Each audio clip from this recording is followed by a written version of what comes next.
성도 여러분, 제 얼굴에 무엇인가 묻어 있다면 여러분들은 제 얼굴에 뭐가 묻었는지 다 볼 수 있으시죠? 예, 있을 것입니다. 그러나 저 자신은 제 얼굴을 볼 수 있을까요? 없습니다. 여러분, 마찬가지로 어떤 사람에게 인격적인 약점이나 성격적 결함이 있다면 모든 사람은 다 압니다. 가족도 알고, 교인도 알고, 친구도, 직장 동료도 다 압니다. 그런데 누구만 모를까요? 예, 본인, 자기 자신만 모릅니다.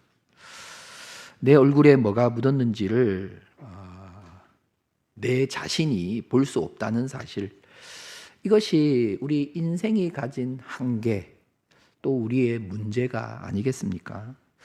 그래서 우리는 내 자신을 비춰주는 거울이 필요한 것입니다. 그 거울이 바로 하나님의 말씀, 성경입니다. 우리는 말씀을 통해서 자신을 비추어 볼 수 있어야 합니다. 말씀의 거울로 자신의 상태를 보면서 우리는 고치고 회개하는 거죠. 회개하고 돌이킬 수 있어야 하는 것입니다. 그 말씀의 거울에 거울을 보며 신뢰하며 그렇게 우리는 변화되고 새로워지는 삶을 살아가야 하는 것입니다. 하지만 우리는 때론 우리 안에 죄성이 강하거든요. 그래서 이 말씀의 거울을 보지 못하는 경우가 있습니다. 죄악으로 인해서 우리가 이 말씀의 거울에서 멀리 떨어져 있거나 말씀의 거울로 향할 수 있는 능력이 없을 때가 우리에게는 있다는 것입니다. 그때 하나님께서는 말씀을 깨닫게 하시기 위해서 보조 수단을 허락하십니다. 그 대표적인 게 뭐냐면 바로 사람입니다. 사람. 정확하게 말하면 나와 똑같은 사람. 나와 똑같은 사람을 통해서 나의 모습을 보게 하시고 나의 상태를 깨닫게 하시는 것입니다. 요즘 한 대형 교회 목사님으로 인하여 세상이 또 교회와 목회자들을 비난하고 또 손가락질하고 있지 않습니까? 저는 이 사건이 점점 본질에서 벗어나서 빛을 잃어가고 맛을 잃어가는 한국 교회와 목회자들에게 하나님께서 비춰주시는 거울이라고 생각합니다. 적어도 우리는 남을 비난하고 정죄하기 전에 나 자신을 볼 수 있어야 하는 거거든요. 예수님은 말씀하셨습니다.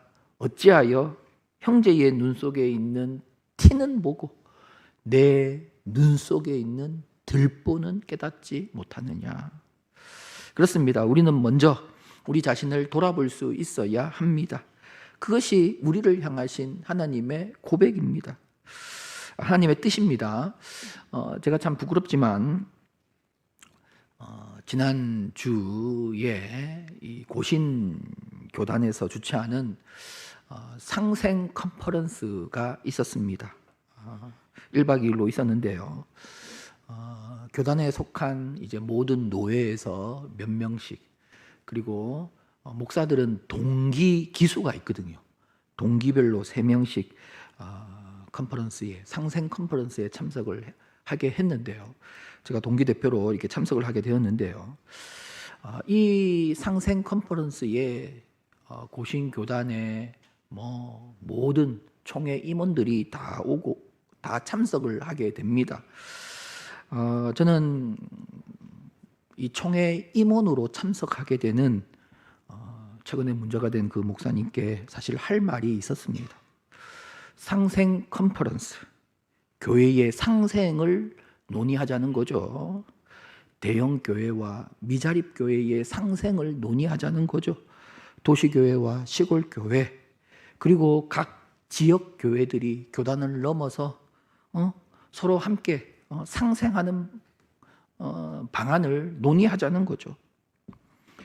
이걸 이야기하고 또 이걸 추구하면서 왜 목사님의 교회는 다른 지역에 지교회를 세워서 영상으로 예배를 드리고 있는가? 사실 제가 좀 가서 좀 따지려고 했거든요. 그런데 따지려고 했는데 갑자기 그 목사님에게 문제가 발생하면서 따질 수 없게 되었습니다.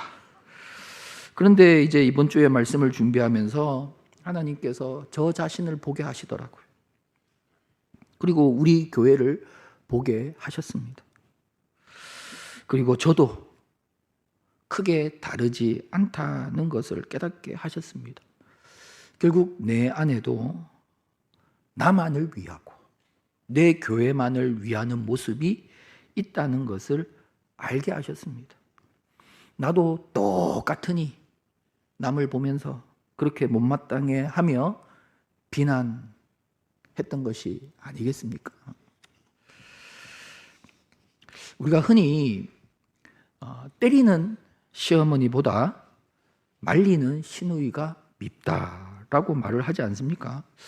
왜 이런 말을 할까? 가만히 저 혼자 생각을 해보니 이 시누이는 지금 친정에 와 있지만 이 시대력으로 돌아가면 뭐가 되죠? 나와 똑같은 며느리가 되는 거거든요. 그도 나와 똑같은 며느리로 살아가거든요. 그래서 누구보다도 며느리의 상황을 잘 이해하고 그러니 며느리를 품어줄 수 있는 그런 사람인데 오히려 자신이 시댁에서 며느리로 당했던 것을 친정에 와서 그대로 갚아주잖아요. 그러면서 나는 아닌 척 하잖아요. 며느리의 상황을 누구보다도 잘 아는데 자신도 며느리인데 그런데 시누이의 입장에서 지적하고 비교하고 비난하니 여러분 더 미울 수밖에 없지 않겠습니까? 우리는 야곱을 살펴보고 있습니다. 야곱은 속임수에 능하고 아주 교활한 사람입니다.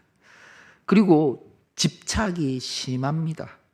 미성숙한 사람이었습니다.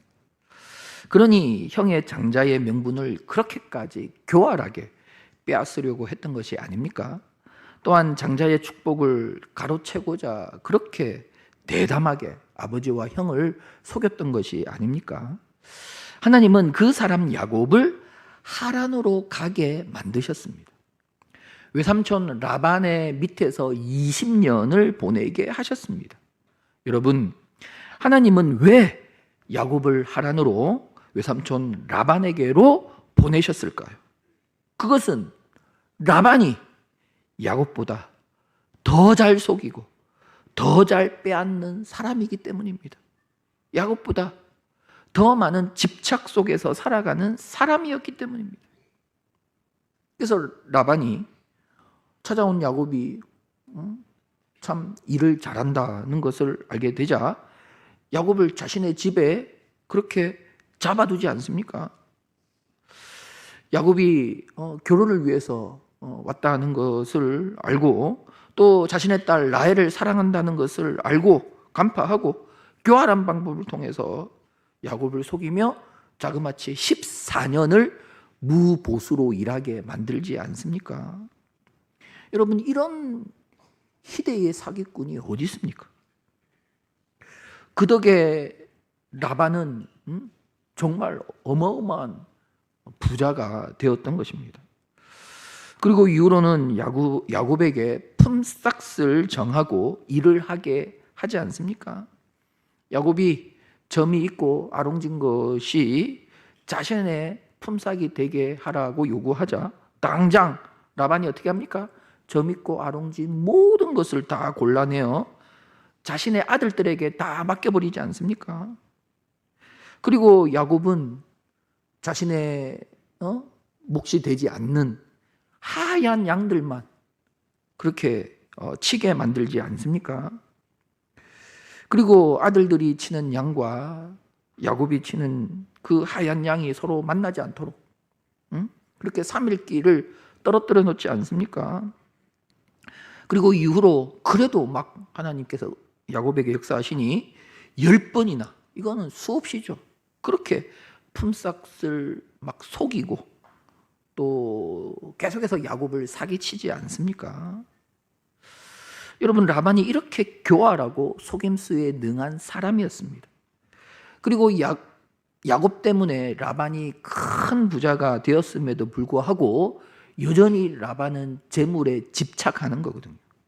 그래서 야곱에게 양 한 마리도 주지 않으려고 너무나도 이기적인 모습을 계속해서 보이지 않습니까? 무슨 말인가 하면 라반은 야곱보다 더 심한 사람이었다는 것입니다. 자, 그렇기 때문에 하나님께서 야곱을 라반에게 보내신 것은 이건 우연이 아니에요.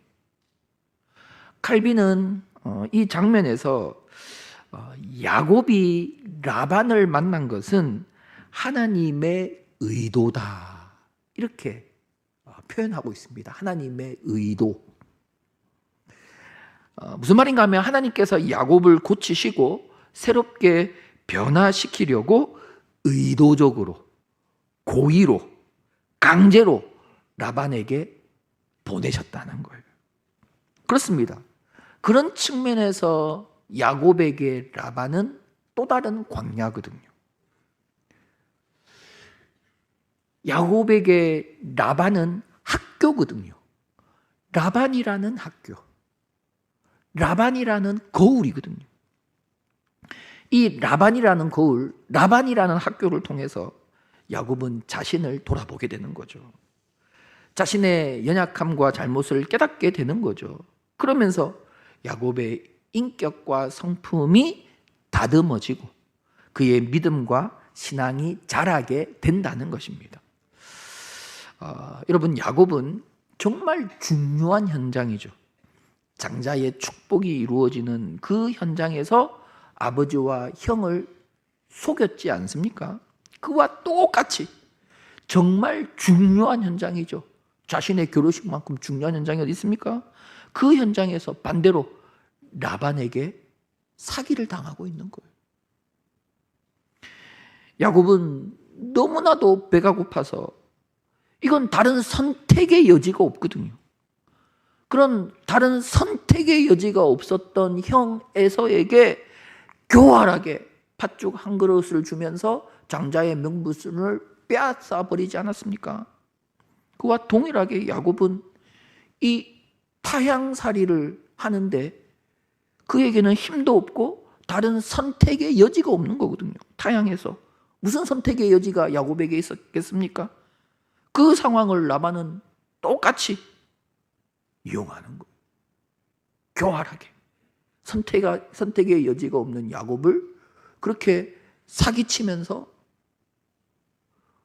그의 노동력을 착취하고 빼앗고 품삯을 여러 번 빼앗았던 것입니다.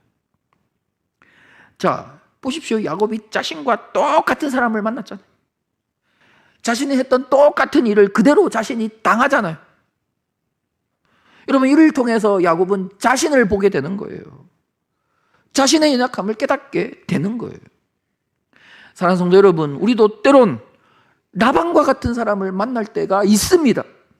참 억울하고 힘든 사건을 경험할 때가 있습니다. 이때 우리는 원망하고 불평하고 낙심만 해서는 안 된다는 것입니다. 이런 사람을 만나게 하신 하나님의 뜻을 생각할 수 있어야 합니다. 이런 일을 만나게 하신 하나님의 섭리를 깨닫는 자가 되어야 하는 것입니다. 라반이라는 학교에서 야곱을 빚어가시는 하나님, 그 하나님은 오늘도 저와 여러분을 빚어가십니다. 저와 여러분을 더욱 온전한 사람, 더욱 온전한 신앙인으로 가꾸어 가신다는 것입니다. 자, 그렇다면 하나님은 20년이라는 이 라반의 학교의 기간이죠. 이 기간을 통해서 야곱을 어떻게 빚어 가셨을까요? 사실 이제 야곱은 이 라반 학교의 졸업을 앞두고 있거든요. 과연 야곱이 라반 학교를 졸업할 만한 자격을 갖추었는가? 우리는 오늘 본문을 통해서 그 사실을 확인해 볼 수가 있습니다. 자, 과연 야곱이 라반이라는 이 학교를 졸업할 수 있는 자격이 되는가? 자, 본문을 보면 하나님께서 야곱에게 말씀하셨습니다. 3절입니다. 예, 3절에 보면 여호와께서 야곱에게 이르시되 내 조상의 땅 내 족속에게로 돌아가라. 내가 너와 함께 있으리라 하신지라. 하나님은 내 조상의 땅으로 돌아가라 라고 말씀하셨습니다. 이 말씀 앞에서 야곱이 어떤 모습을 보이고 있습니까? 4절을 보시면 야곱이 사람을 보내어 라헬과 레아를 뭐라고요? 자기 양떼가 있는 들로 불러내고 있습니다. 불러내고 있습니다.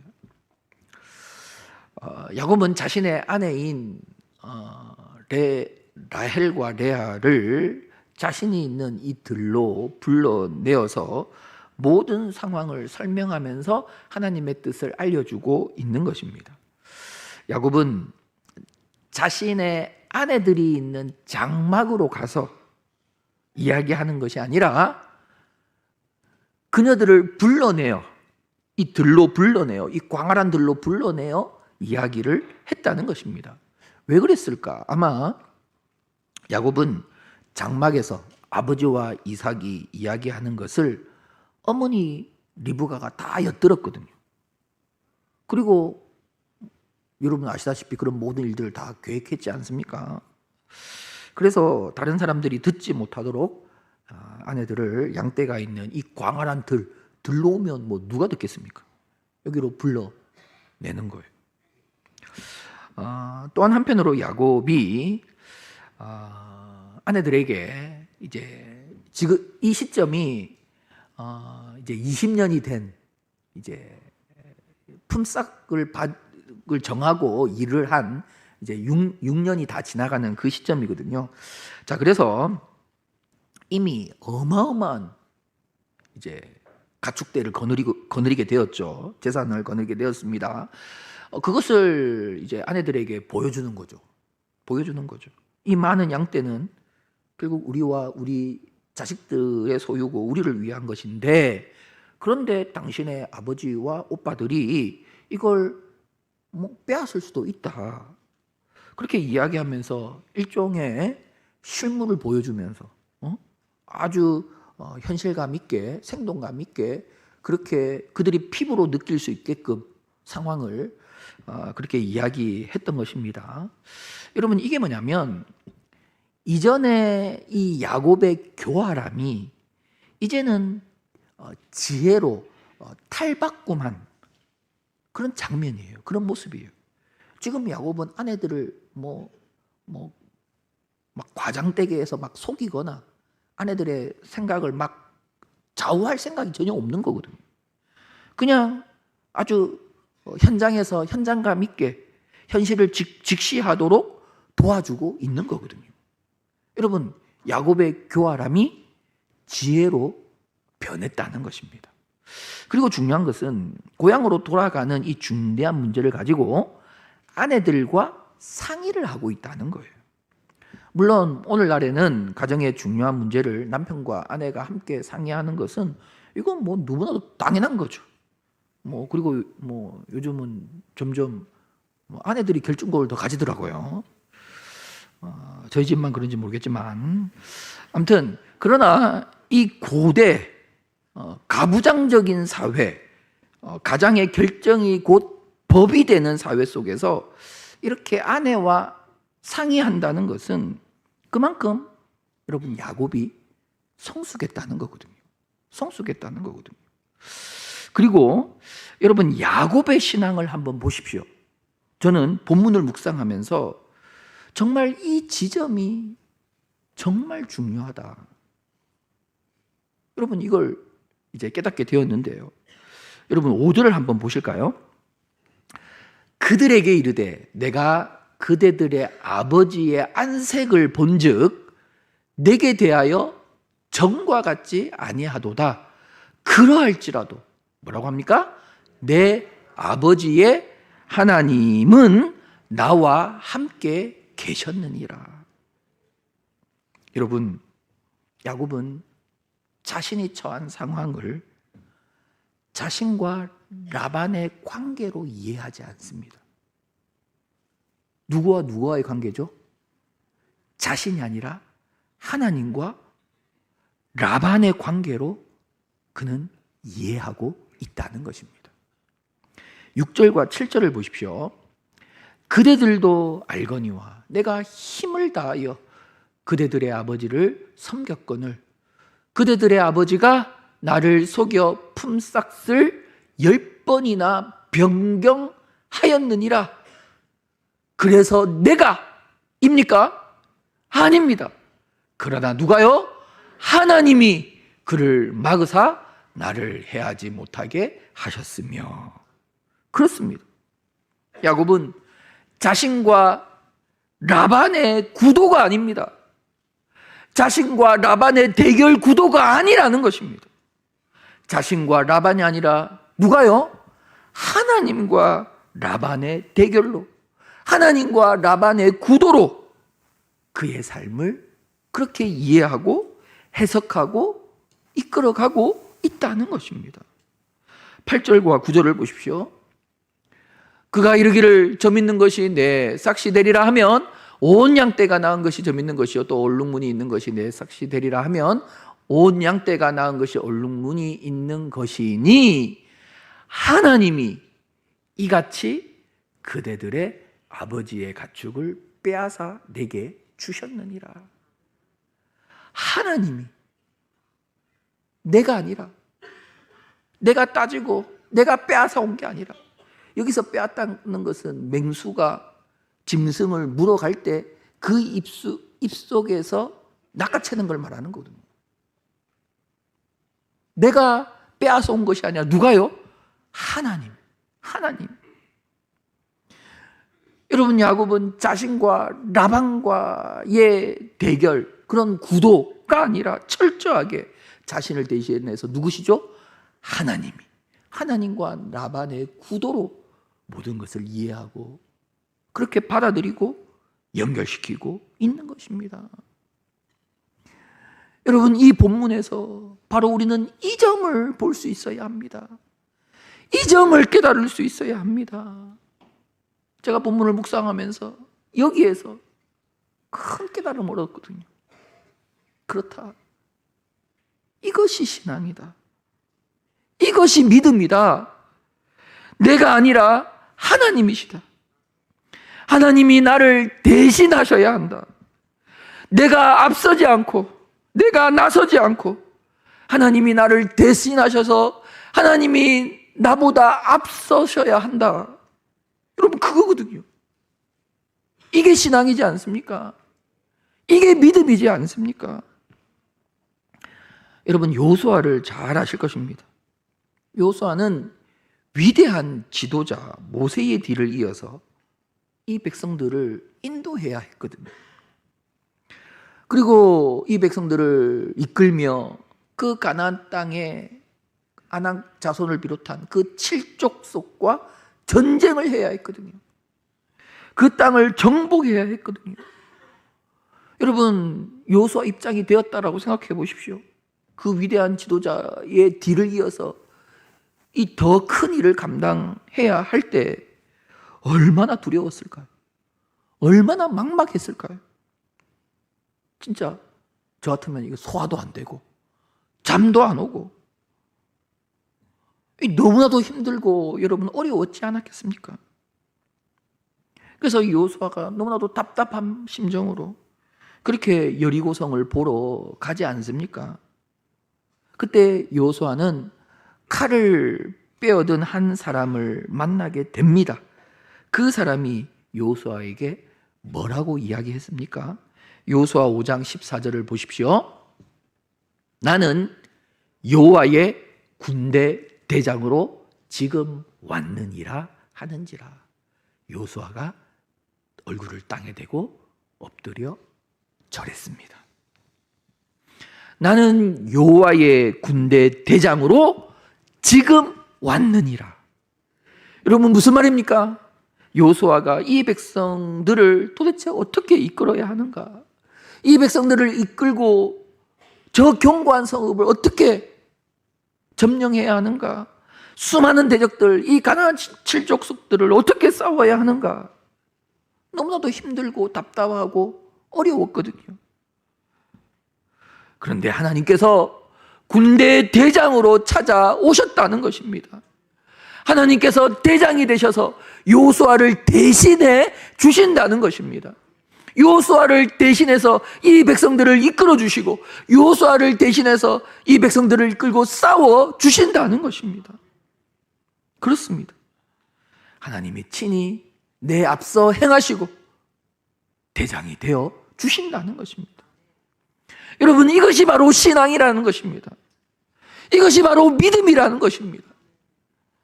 내가 앞서고 내가 나서는 것이 아니라 하나님이 나의 대장이 되셔서 앞서 행해 주시고 역사해 주시고 하나님이 앞서 이루어 주신다는 것입니다.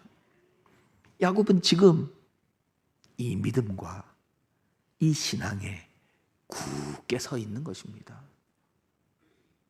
그러니 모든 것을 내가 아니라 하나님이 하셨다. 하나님이 하신다. 이 고백을 하고 있는 거예요. 오늘 본문을 통해서. 여러분, 그러니 이 야곱이 라반이라는 학교를 졸업할 만하지 않습니까? 그렇습니다. 이제는 졸업장을 들고 내 조상의 땅, 내 족속에게로 돌아갈 때가 된 것입니다. 내 출생지로 돌아갈 때가 되었다는 것입니다.